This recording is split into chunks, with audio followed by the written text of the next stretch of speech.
I hope you are ready for me to be angry. This next segment comes from the Wall Street Journal. SAT to give students adversity score to capture social and economic background. New score comes as college admissions are under scrutiny. For those that can't see the image, what we have here is they love to start with this. Asian, right up on top, then white, then Hispanic, then black. What you're seeing is the SAT distributions by race, because they seem to think all of these races are the exact same thing. Let's break it down for them. Asian, that can mean you're from Iran, India, the Philippines, China, or technically even Russia.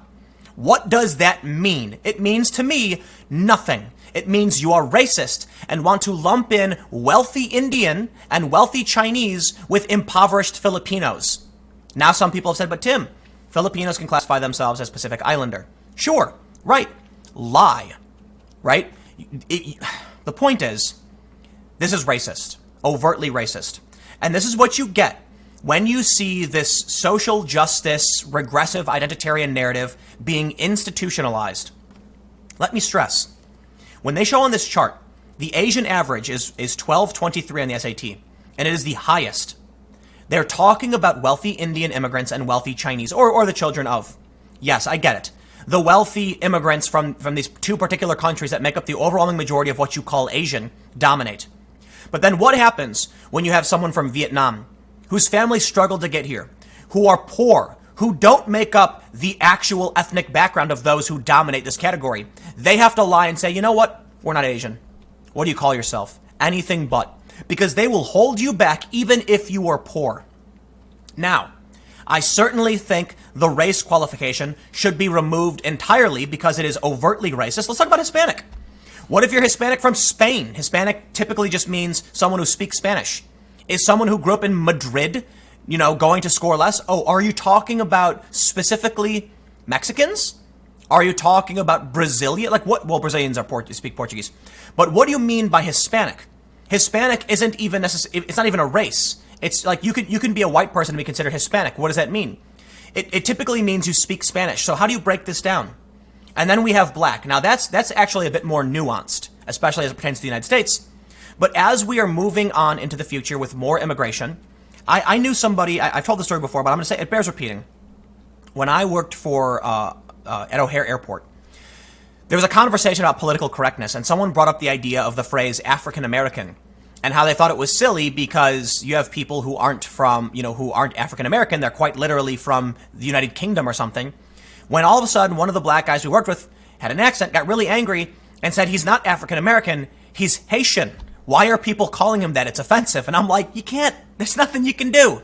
It makes quite literally no sense. But it is more nuanced in the US. The biggest issue I take is how they claim that the Asian average is the highest, so they're going to punish one of the smallest minorities in the country. But here's the important thing. What does Asian really mean? Well, let's talk about it. It's like 6 to 7%, I believe it might be less, of the US population. And it includes Indians, Iranians, Afghanis, Iraqis, Chinese, Japanese. It makes no sense. And I find it offensive. But of course, the woke regressive left wants to institutionalize racism, and they'll get away with it by claiming they don't institutionalize racism. From the Wall Street Journal, they say, the College Board plans to assign an adversity score to every student who takes the SAT to try to capture their social and economic background, jumping into the debate raging over race and class in college admissions. Oh, if you think it's as bad as it's going to get, you are wrong. You are sorely mistaken. It is only going to get worse. There was a video made on YouTube years ago that joked about this. It was a handful of students taking a test, doing an essay. And one student had just like ripped up paper with crayon scribbles on it. And they went through his adversity score, his privilege count, and found that he was so underprivileged, he wins. Top of the class. That's how they score it. Well, here you go. We're actually here. Parity becomes reality. So they also have this here. It says the adversity index.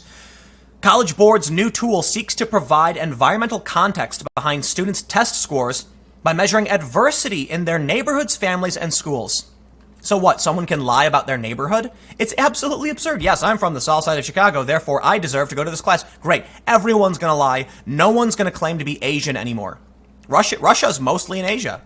So this is really interesting. Down here on this graph, we have The score gap. Average SAT scores broken down by income, race, and parents' education levels show disparities. Of course they do. Of course they do. We can clearly see, however, when we look at so let's look at here, parents' highest education level. Graduate degree. Parents with a graduate degree, their kids on average score a 1068 and end up. That's the highest. Bachelor's degree, associate's degree, high school diploma, no diploma. This is actually really interesting because we can see if your parents are less educated, you are less likely to score well on the SATs. But that also does, I think it's silly to classify people in this way, especially when you realize that you think beyond the average. You still have people who come from a family of, come from parents who have no diploma, who still score near 1600 and still score better than, look, there are people with no diploma who can score 1400 or higher. They're less likely to be there. There's less of them, but they score higher than the average with a graduate degree. Should we then weigh down the children of parents with graduate degrees because someone else parents didn't? That makes no sense. It doesn't make sense. The way you solve these problems isn't this way. I can put it that way. We can then see something really interesting, but let's talk about this. One thing omitted from these averages is not just, so they talk about the average score. What they don't talk about is how many people have parents with graduate degrees. Let's look over here. For those that are listening, we're looking at a graph that shows households that make more than $200,000 a year have the highest average, and then it slowly goes down. 140 to 200, the next highest, 100 to 140, 80 to 100. Less than 20,000 has the lowest average SAT score. How many? What they're not telling you is that families that make more than $200,000 a year are like, what, 10% or less? And that families that make, 60 to 80 are the overwhelming majority. So what they're not showing you is, sure, we can take 10 people and then create a scale that doesn't tell you how many people are there and then weigh them down. This is quite literally social justice privilege politics being institutionalized to deal with schooling. James Conroy, director of college counseling at New Trier High School, which serves several affluent and mostly white communities north of Chicago, said the focus on diversity by elite colleges is already high, and the adversity score would magnify that. My emails are inundated with admissions officers who want to talk to our diversity kids, Mr. Conroy said. Do I feel minority students have been discriminated against? Yes, I do. But I see the reversal of it happening right now. No, it is not the reversal. Reversing discrimination is good. Discrimination is bad. This is just straight discrimination. It's not reverse discrimination. It's not reverse anything. It's quite literally them just discriminating in another way. The College Board tried a similar effort two decades ago, but quickly dropped it amid pushback from colleges in 1999. After California and Washington voted to ban affirmative action preferences in public education, the College Board created a program it called Strivers. The program aimed to measure the challenges students faced. It created an expected SAT score based on socioeconomic factors, including, if schools chose to add it, race. Students who scored at least 200 points more on the SAT than predicted were called strivers. Because minorities often had lower predicted scores, they were more likely to be strivers. Wow. Soft bigotry of low expectations. Here's what I always say in this capacity. I want you to look into the eyes of that Chinese, of that Laotian, of that Filipino student and say, you cannot go to this school because you look like that person. That's what you're saying.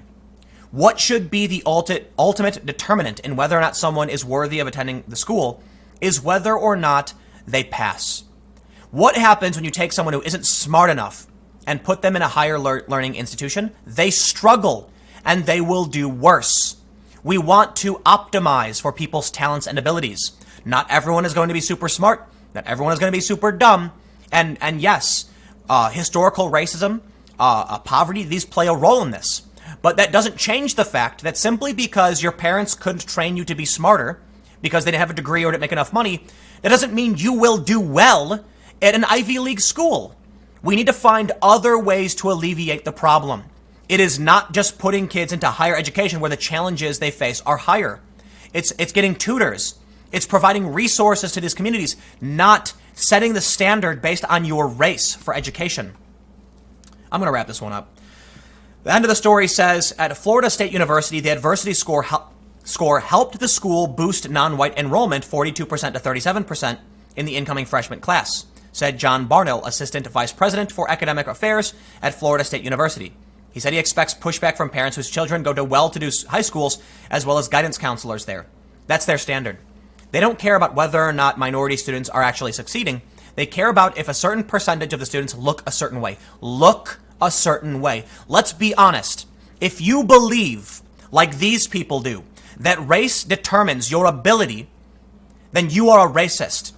And I will say right now, I do not believe that to be the case. Why is it that the Asian average is so high? Because they come from wealthy immigrant families. So I appreciate the economic standard they place. But I take issue with the fact they don't clarify that the 200,000 income bracket is probably few and far between.